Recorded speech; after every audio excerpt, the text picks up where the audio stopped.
Hello everyone, and welcome to this new video.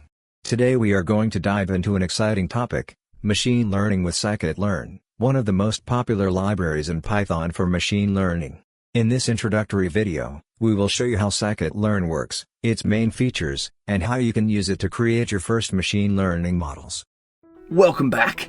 We're in a totally new section now, which is very, very exciting.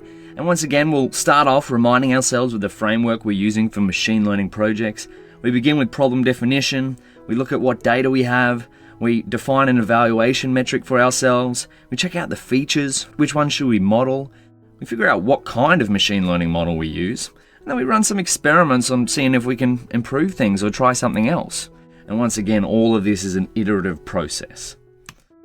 And we've seen a few tools now that we can use for our framework, which is pandas, matplotlib, numpy.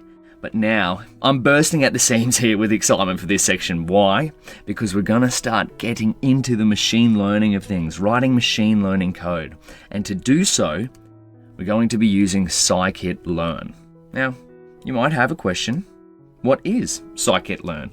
Now I've put here in brackets sklearn because you'll often hear scikit-learn and sklearn used interchangeably, and it's sklearn is just the shortened version of scikit-learn. So sklearn. If you see sklearn or scikit-learn, you can think of them talking about the same thing. Well, fundamentally, scikit-learn is a Python machine learning library, which means if we have data, scikit-learn helps us build machine learning models to make predictions or learn patterns within that data and then make predictions. And it also implements tools to help us evaluate those predictions. Are they good or are they bad? Are they worth holding on to? Could we put them into our application and actually use them? Now, why scikit-learn?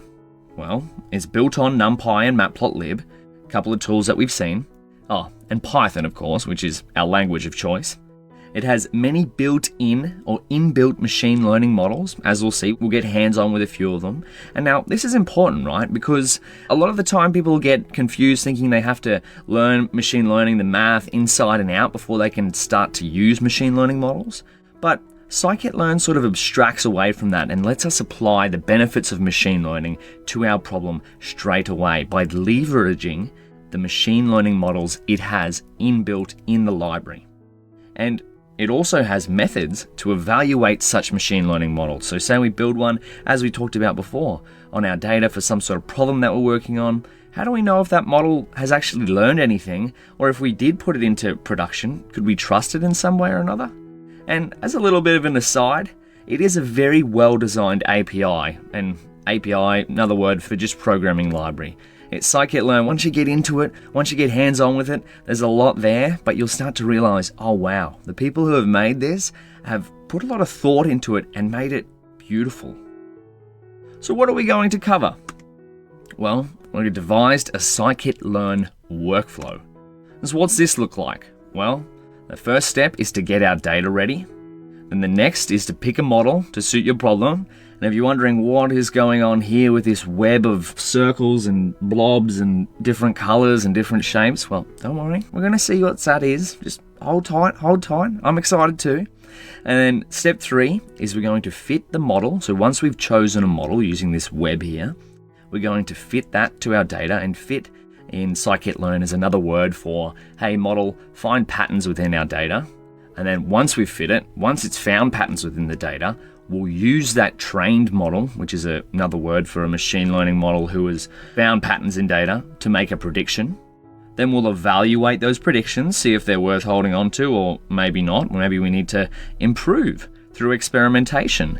And that might involve turning the knobs on some of our models or doing experiments.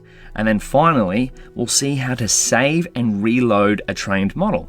Because sometimes machine learning or training machine learning models, it can take a while for them to learn. And so it would be helpful if we could save a model and then reload it so we could share it with a colleague or share our results online or put our model into an application of sorts, and we wouldn't have to learn the patterns in data every single time that you used it. So this is what we'll be working through. And then more specifically, we're going to do an end-to-end scikit-learn workflow.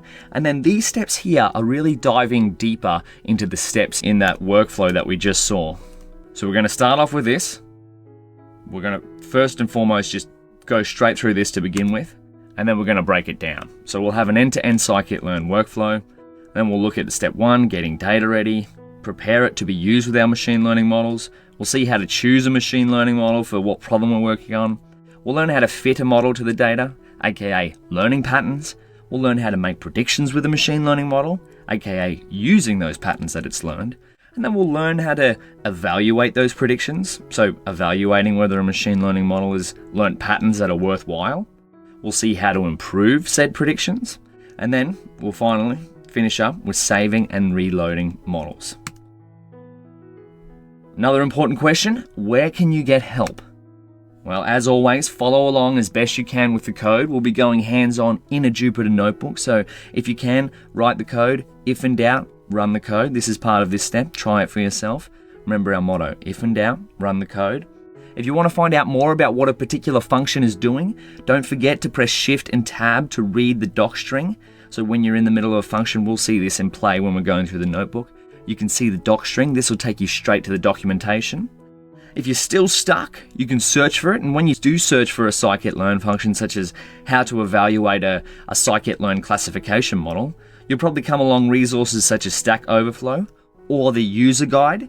And remember, these resources, the library is vast, so just be patient with searching for it. It does take me a while to figure things out too. I'm not perfect. It is okay to look something up and try and figure it out for yourself. And then once you have searched for it, if you do find something, try again. And if you're still stuck, finally, it's okay to ask. Never be afraid to ask a question. So, you excited as I am? Well, if you are, let's get into it. Let's get hands-on, let's build some machine learning models, and let's get ourselves familiar with scikit-learn.